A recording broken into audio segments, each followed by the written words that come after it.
તો મિત્રો સૌથી પહેલા તમે આ બેન જુઓ ભાઈ, ખરેખર આ બેને તો આખું સોશિયલ મીડિયા ગાંડું કરી નાખ્યું ભાઈ. કેમ કે બેને એવું ગીત ગાવ્યું ને મિત્રો કે ગીતાબેન રબારી પોતે ગુસ્સે થઈ ગયા.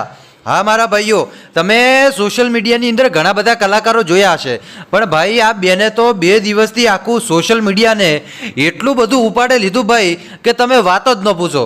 બેન તો ગીતો ગાયા ને પછી હું આમ કરવા મળ્યા ભાઈ. હા હું કર્યું ને ભાઈ એટલે લોકોને વધારે ગમી ગયું ભાઈ. અને પછી તો બેનનો ટ્રોલ પણ એટલો બધો થયો ને ભાઈ કે તમે વાત જ ન પૂછો.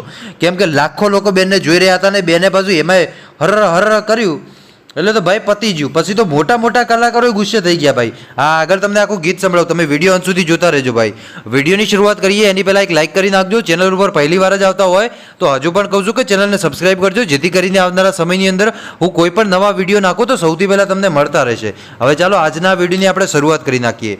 મિત્રો તમને બધાને ખબર હશે કે આ દુનિયાની અંદર ઘણા બધા કલાકારો હશે ભાઈ, પણ આ બેન અત્યારે સોશિયલ મીડિયાની અંદર એટલા બધા મિત્રો ચાલી ગયા કે તમે વાત જ ન પૂછો. હવે મિત્રો હું એમ નથી કહેતો કે બેનનો અવાજ નથી, જો બેને પોતાની 100% મહેનત કરી. હવે બેનનો અવાજ ભગવાને જેવો આપ્યો એવો અવાજ છે ભાઈ, પણ લોકોને નથી ગમતો ભાઈ. તો એટલું વિચારો ભાઈ કે ભગવાન જે તમને આપે ને એમાં ખુશ રહેવું જોઈએ, બરોબર. ભગવાને જો તમને એવો અવાજ આપ્યો તો તમે શું કરો ભાઈ? એટલે કોઈની મજાક ન બનાવો ભાઈ. બાકી બેને સારું જ ગીત ગાવ્યું છે ભાઈ અને સપોર્ટ કરો, હું તો એમ જ કહું ભાઈ. કેમ કે તમે જેટલી પાડવાની કોશિશ કરશો એનાથી ડબલ આ બેન આગળ જશે ભાઈ. હવે વધારે વાતો નથી કરવી, બેનનું તમને આ ગીત સંભળાવું, ગીત સાંભળો. અને ફરી કહું છું કે મજાક મસ્તીમાં ન લેતા ભાઈ, કેમ કે ભગવાનને જેવો અવાજ આપે એવો ગીત ગાવ્યું બેને. તો ચાલો સાહેબ સૌથી પહેલાં તમે એકવાર આ વિડીયો જોઈ લો.